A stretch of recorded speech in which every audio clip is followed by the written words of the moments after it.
Tôi có một con mèo, tên nó là Mini. Mini màu trắng và màu vàng. Nó rất đẹp. Tôi rất thích Mini. Mini ăn cá. Nó uống sữa. Mini ngủ nhiều. Nó ngủ trên ghế. Ghế màu xanh lá cây.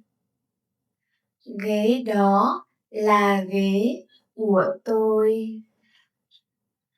Mỗi buổi sáng, Mini kêu rất to.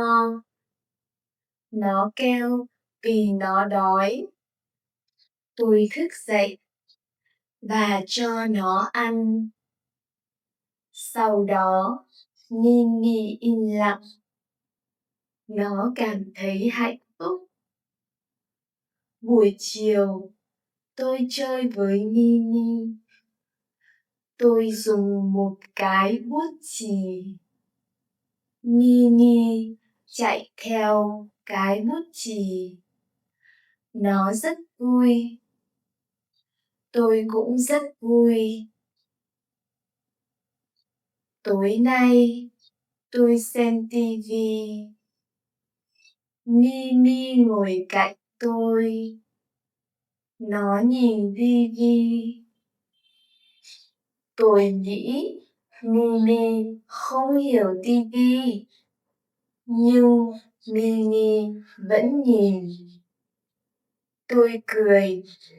Mini là người bạn tốt của tôi.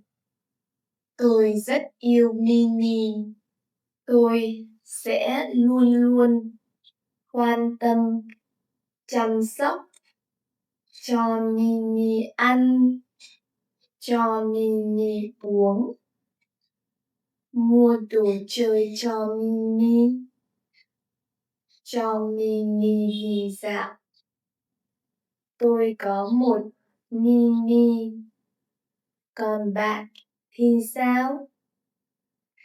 Thank you for listening to those slow Vietnamese stories. To have more access to interesting stories, let's download the app from Speak. You also can practice your listening and your pronunciation on the app. See you there! Tạm biệt!